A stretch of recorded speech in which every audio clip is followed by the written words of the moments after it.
Assalamualaikum warahmatullahi wabarakatuh.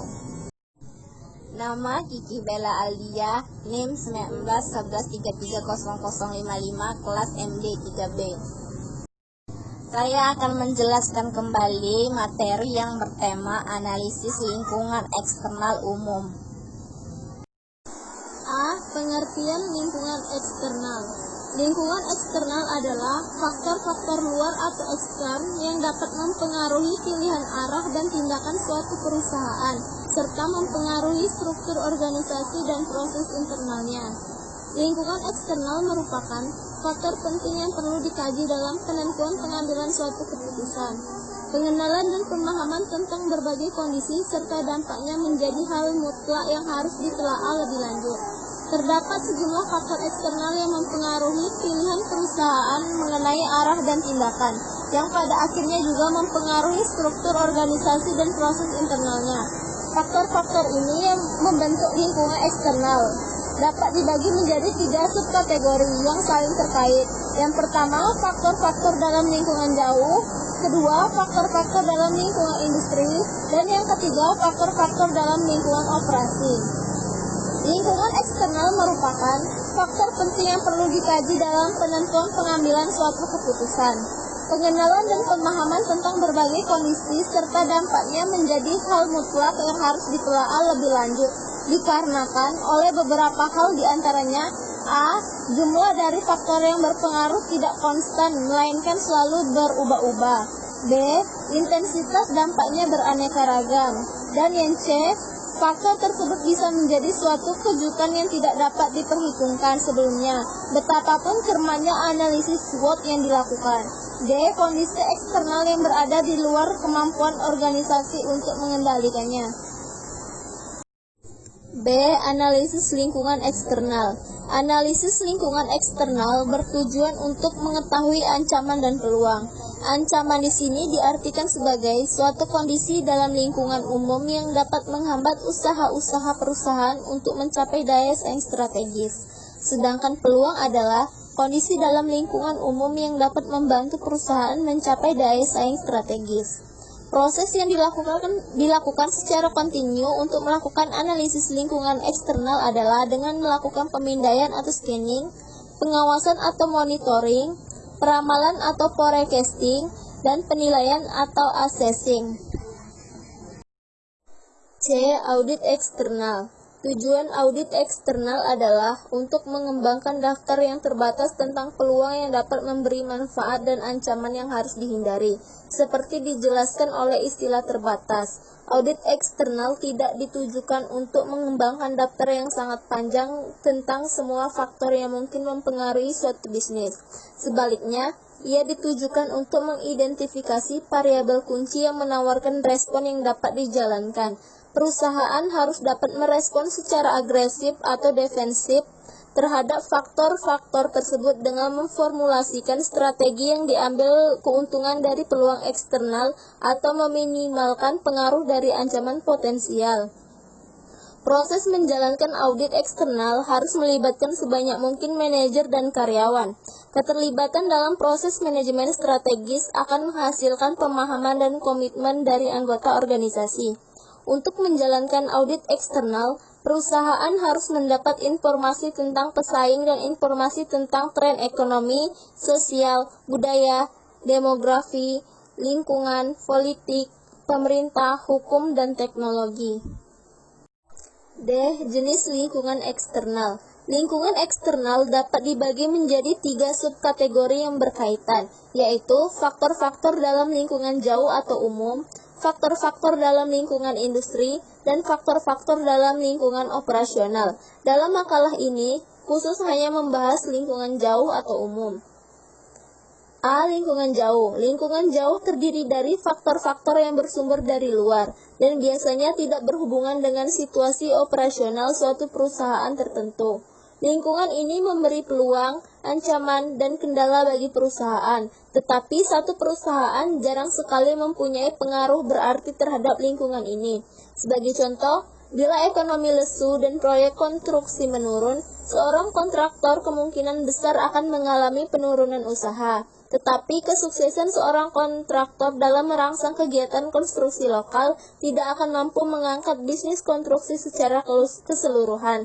Lingkungan jauh terdiri dari segmentasi demografi, faktor ekonomi, sosial, politik, teknologi, dan ekologi.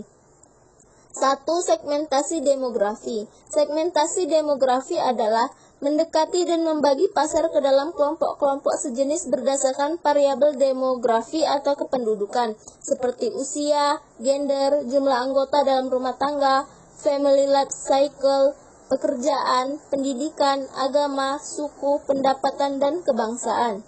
Alasan kenapa segmentasi demografi itu perlu adalah karena gaya hidup erat kaitannya dengan variabel-variabel demografi. Informasi demografi adalah informasi yang paling mudah dijangkau, paling mudah untuk mengidentifikasi target market.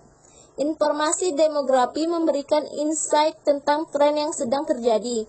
Perubahan-perubahan penduduk menurut usia atau jenis rumah tangga akan menentukan jumlah permintaan beberapa jenis barang atau jasa. Seperti jumlah anak-anak yang menurun mengakibatkan permintaan taman kanak-kanak dan tempat bermain anak menurun. Demografi dapat digunakan untuk melihat perubahan permintaan aneka produk. Bisnis dapat menggunakan demografi untuk mengevaluasi kampanye-kampanye pemasarannya. Keberhasilan pemasaran harus diukur dengan besarnya pasar dan tekanan-tekanan pesaing pada pasar. Variabel demografi yaitu A. Usia. Pada umumnya, pasar dibedakan menurut usia anak-anak, remaja, dewasa, dan orang tua. Namun, pengelompokan itu masih terlalu luas. Ada yang pengelompokan anak antara prasekolah dan sekolah dasar, sedangkan prasekolah masih ada 3 segmen. Bayi di bawah 2 tahun memiliki kebutuhan berbeda dengan anak usia 2-4 tahun dan usia 4-9 tahun. Contoh, produsen susu anak-anak seperti Susu Bendera membagi segmennya berdasarkan usia 1-3 tahun, 4-6 tahun, dan lain-lain. Mereka kemudian meluncurkan Susu Bendera 1-2-3 untuk usia 1-3 tahun, dan Susu Bendera 4-5-6 untuk usia 4-6 tahun. B. Gender. Mengelompokkan penduduk sesuai gender, yakni laki-laki dan perempuan. Namun tidak semua produk dapat dibedakan menurut segmen ini. Kebanyakan produk-produk dengan gaya hidup umumnya menggunakan segmen ini. Contoh, Yamaha mulai membagi pasar motor berdasarkan jenis kelamin dengan mengeluarkan Yamaha Mio yang dikhususkan untuk segmen wanita. Toko kacamata seperti Melawai membagi pasarnya berdasarkan jenis kelamin, yakni kacamata untuk pria dan kacamata untuk wanita. Oleh karena itu, Melawai membagi ruangan displaynya untuk konsumen pria dan konsumen wanita.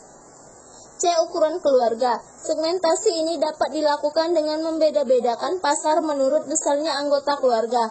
Besarnya anggota keluarga biasanya berhubungan erat dengan jenis keluarga, extended family, atau dengan paman, bibi, kakek, nenek, kemenakan, memiliki kebutuhan berbeda dengan keluarga inti atau tanpa campur tangan keluarga besar. Contoh, sebuah restoran pizza khusus untuk keluarga menyediakan layanan pengantaran pizza dalam beberapa ukuran. Ukuran kecil untuk disantap 1 orang, ukuran sedang untuk 2-3 orang, dan ukuran besar untuk 4-5 orang. D. Family life cycle. Konsumen dibagi menurut tahapan yang dicapai oleh seseorang dalam life cycle atau daur hidup.